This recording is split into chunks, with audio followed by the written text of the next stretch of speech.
going to make me more willing to buy your home. I'm still getting that price reduction, but I'm getting it in dollars to apply to my financing. So I'm benefiting that way. And it's a much more significant benefit to that buyer than just what the monthly payment would be from a, a $25,000 or $30,000 price reduction. So it becomes the dynamic of, do we get that message out to the realtors, the listing agents, who then are going to educate their their seller, or I'm trying even to consider, how do I get the message out to the consumer, the seller of the home, and maybe they're going to push that message to their listing agent.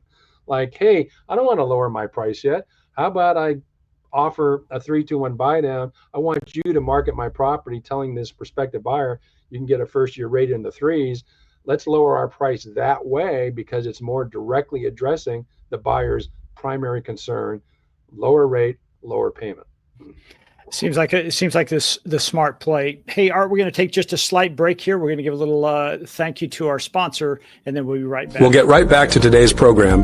But first, I want to share something that could be incredibly valuable for senior homeowners. If you're over 65, own your home outright, or have at least 50% equity, you might be sitting on a powerful retirement tool, a reverse mortgage. But how do you know if it's the right move for you? That's where our free Senior Homeowner's Guide to Financial Freedom comes in. In just a few quick questions, you'll find out if a reverse mortgage could help you unlock the equity in your home to boost your retirement income. Click the link in the description to take the free assessment today. It's fast, easy, and could be the first step to a more secure retirement. Now, let's get back to the show. Yeah, I just, one of the things that I really also want to bring up is this next slide, which to me is like, there's always this pressure of interest rates. But I found this today and I thought, oh my gosh, this is really, I think, significant, because it may not be so much about the interest rates, but yet it is. And this is why I said, if the sellers took that reign, could it change? And this is a U.S. Fed funds target rate. Now, the first little red circle here on the left is what it was in July of 2000. You can see it's above 6%, and where it is right now. So right. if we just went on that, and I know that the federal funds rate is not the piece that drives the home loan rates, but if we look at that, Art, we're really in a better situation today than we were 20 years ago. Well, that's exactly right. And of course, you're correct. I mean, as we keep, pounding this message, the Fed funds rate is not directly correlated to mortgages, but obviously it is a factor. But the Fed funds rate is entirely different. It's an overnight borrowing rate among member banks of the Federal Reserve System. But yet, overall, as this chart portrays, I think pretty well, it is an indicator of where rates, were back then and even are now. What's interesting about this chart is, back in 2001, it was the Fed funds target rate was higher than it is now. Now, anybody who's kind of got a handle on the history of mortgages and home prices will say, well, yeah, but it was okay at 6% back then, because home prices were probably half what they are now, maybe a third of what they are now. So obviously that does make some sense. But then what we saw happen there is, as they lowered the Fed funds rate, and got down pretty low into 2004, then of course things kind of got overheated. Inflation was becoming more of an issue. So as you can see there, then the Fed funds target rate started to get ramped up pretty quickly. And you see that pretty steep, trend back up, and it still got up just slightly above where we're at now, right around 2007, 2008. And of course, we all know what happened in 2008. We had the mortgage and real estate crash. And so what does the Fed do? They reacted to that, had to create liquidity, and they just, drove that target Fed funds rate almost to zero. And of course, that eventually did kind of get the economy and the markets to recover.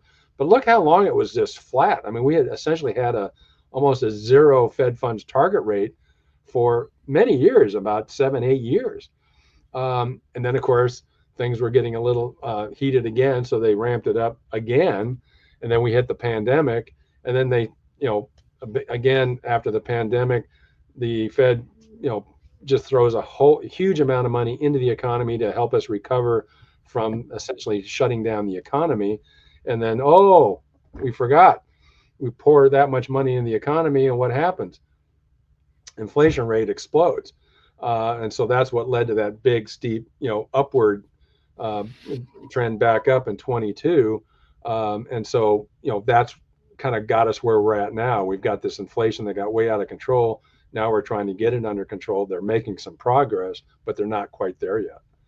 Art, do you recall back in the first part of this chart where it explodes up, or even where it was when it started back in July of 2000? Do you recall what kind of inflation we were dealing with back then in these peaks? Was that one of those driving factors that said, hey, the inflation's high, we have to do something, so we raise it to get it to a peak till it gets there?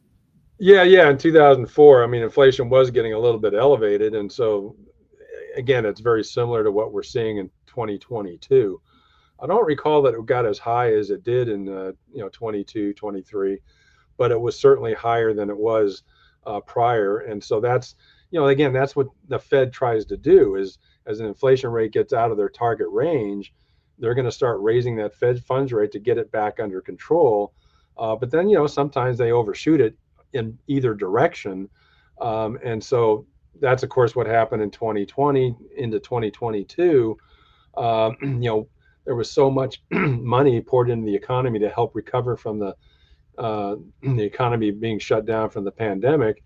And of course, the amount of money that the previous administration threw out there in terms of spending to try to get the economy out from the bottom, it overshot. And the expectation that the inflation rate was going to stay under control with that much money pumped into the economy was, I think, faulty at best. And like, oops, we had an oops moment where suddenly we're at almost zero inflation, and next thing you know, it's at 9, and then they got to hurry up and do an about face. So that's what's kind of interesting about this chart when you look at it, is how the reactions both way they seem a little bit pronounced, because you'd like to see a little bit more of a softer, flatter, curve there, or chart where things aren't so up and down in extreme, at extreme levels. And I think that's a good example of how this is all pretty inexact science, and sometimes the Fed just doesn't get it right.